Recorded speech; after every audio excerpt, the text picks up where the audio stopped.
ওয়াকফ সংশোধনী বিল সম্পূর্ণ অসাংবিধানিক। এই কালো আইনের মাধ্যমে মুসলমানদের কোণঠাসা করার পরিকল্পনা রয়েছে। এই বিল বাতিল বা প্রত্যাহার না করা পর্যন্ত গণতান্ত্রিক পন্থায় শেষ নিঃশ্বাস পর্যন্ত আন্দোলন চলবে। মুসলমানদের পিঠ দেয়ালে ঠেকেছে, প্রয়োজনে প্রাণ দিতেও প্রস্তুত রয়েছে মুসলিমরা। এমন দ্ব্যর্থহীন ভাষায় ওয়াকফ বিলের বিরুদ্ধে সরকারের বিরুদ্ধে ক্ষোভ উগরে দিলেন বরাকের সমস্ত ধর্মীয় ও সামাজিক সংগঠনের সমন্বিত সংস্থা ওয়াকফ সুরক্ষা মঞ্চ এর অন্যতম কনভেনার উত্তর পূর্ব ভারত আহলে সুন্নতের মুখ্য উপদেষ্টা মাওলানা সালিমুল হক লস্কর এবং উত্তর পূর্ব ভারত নদওয়াত তামিরের সাধারণ সম্পাদক মাওলানা আতাউর রহমান মাজার ভুইয়া।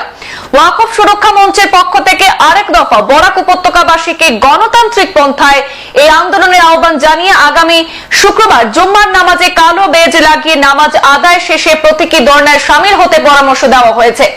শুক্রবার থেকেই প্রথম দফায় আন্দোলন শুরু হয়ে চলবে আগামী 18 এপ্রিল পর্যন্ত। আজ মাওলানা সালিমুল হক লস্কর এবং মাওলানা আতাউর রহমান মাজার ভুইয়া দাবি করেছেন, ওয়াকফ সংশোধনী বিলের মাধ্যমে কালো আইন আনা হয়েছে। এই অসাংবিধানিক বিলের বিরুদ্ধে শেষ নিঃশ্বাস অবধি লড়াই চলবে। যতক্ষণ বিতর্কিত ওয়াকফ সংশোধনী প্রত্যাহার করা হবে না, ততক্ষণ গণতান্ত্রিক পন্থায় ক্রমাগত আন্দোলন চালিয়ে যাবেন এবং প্রয়োজনে মুসলিমরা প্রাণ দিতেও প্রস্তুত রয়েছেন বলে হুঙ্কার ছড়ে দিয়েছেন।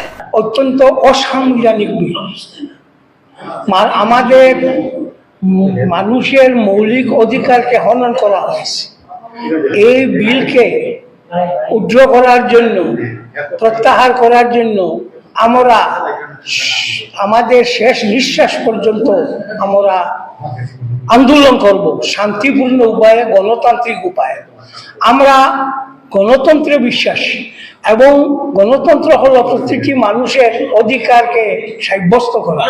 এই ওয়াকফ বিলে আমাদেরকে মুসলমান দিগকে এমনভাবে কোণঠাসা করা হয়েছে যা আমি মনে করি কোনো সভ্য সমাজ মানতে পারে না। এবং এই যদি হয় তাহলে আমাদের দেশে একটা বিশৃঙ্খলা দেখা দিবে, ইহা অত্যন্ত পরিষ্কার।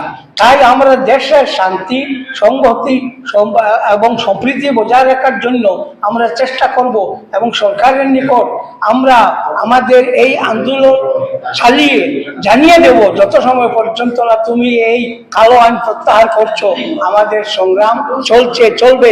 এমনকি আমরা মরলেও কোনো অসুবিধা নেই, আমরা মরব, কারণ আমাদের পিঠ দেওয়ালে ঠেকে গিয়েছে, আমাদের আর কোনো উপায় নেই। তুমি শুধু আমাদের দিকে দেখো আর অন্য কাউকে দেখো না, তা হতে পারে না। তুমি সব সময় মুসলমানদেরকে নিয়ে তোমার রাজনীতি করো, রাজনীতি করো, আমাদের কোনো আপত্তি নেই, কিন্তু আমাদেরকে বলির পাঠা বানিয়ে রাজনীতি করবে, সেটা আমরা বলি মানব। আমরা সাংবাদিক সম্মেলনে পরিষ্কার করে দিয়েছি, ওয়াকফ আইন কালো আইন, সংবিধান বিরোধী আইন প্রত্যাহারের আমরা দাবি জানাচ্ছি বিনা শর্তে, অনতিবিলম্বে।